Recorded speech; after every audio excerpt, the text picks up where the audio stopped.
Welcome again on Igbo History TV. Please help us by subscribing to this channel if you have not subscribed. Turn on the notification icon for more updates. Today we are going to talk about Oriental Brothers. Biafra and the untold story of the Oriental Brothers. Let us go way back to look at the famous Oriental Brothers.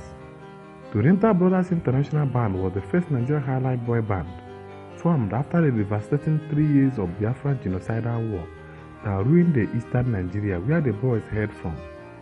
Hence their name Oriental having come from the east. They started as an in-house band in the 70s at easygoing hotels in Owerri, owned by Chief James Ewele Azike. They became famous and lasted decades in the Igbo highlife music scene, throughout Africa and rest of the world. The Oriental Brothers were originally 5 members, namely Godwin Kabak Opara, Ferdinand Dansach Emeka Opara, Divinus Akwela Alaribe, Fred Ichita Ahmareze, and the popular Christoph Gonus Ezebiro Obinna, also known as Dr. Saworio. The first split within the group occurred in 1977, when founding member and the first leader of the band, Godwin Opara, left to start his own band after a dispute under the moniker Kabaka International Guitar Band, and was replaced with Aloysius Anyanwu, a former guitarist with Chief Stephen Osita Osadebe's Nigerian Soundmakers Band, and a founding member of the Kenga Superstars Band after they left Osadebe's band.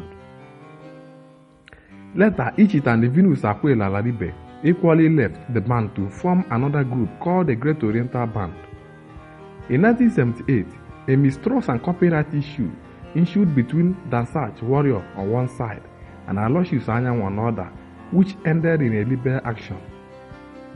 The acrimonious dispute led Aloysius Anyanwu to leave the band to go solo as Aloy Anyanwu and his State Brothers Band. So that left only Dansach and Warrior as the only remaining founding members. They recruited freelance musicians around Owerri and some migrant musicians from Ghana to relaunch the band after many exits. They had hit after this reshuffling. Yet again, dispute emerged between Dansach and Warrior over the future shape of the band regarding artistic style. So after their 1980 hit album, Obi Nwanne, both men parted ways. Warrior retained the core of the band's musicians and named himself Dr. Saworio and his Oriental Brothers International Band, while Dansach continued as Oriental Brothers International Band, led by Ferdinand Emeka Opara. Though each of the groups had their distinct sound, they all shared a passion for blending Eastern Africa's regions.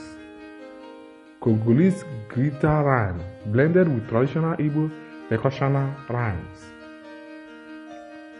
According to the Igbo magazine Kwenu, the Oriental Brothers played a very important spiritual role in keeping many Igbo people sane.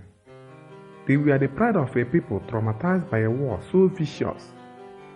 He always had a sense of revolution as he created a brand of high life that is Igbo at the core and at the same time universal in taste.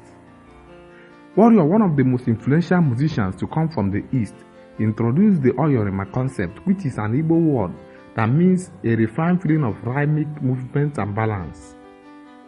Some of their classics include Amaghị m onye bụ onye, Nwaanyị di ya wụ eze, Onye si naanị ya biri, Nwaada dị mma, Obi Nwanne, Ọzọ wụ iwe m, Ana m elechi, Ọchịchị Nigeria, Ofe Owerri, and many others.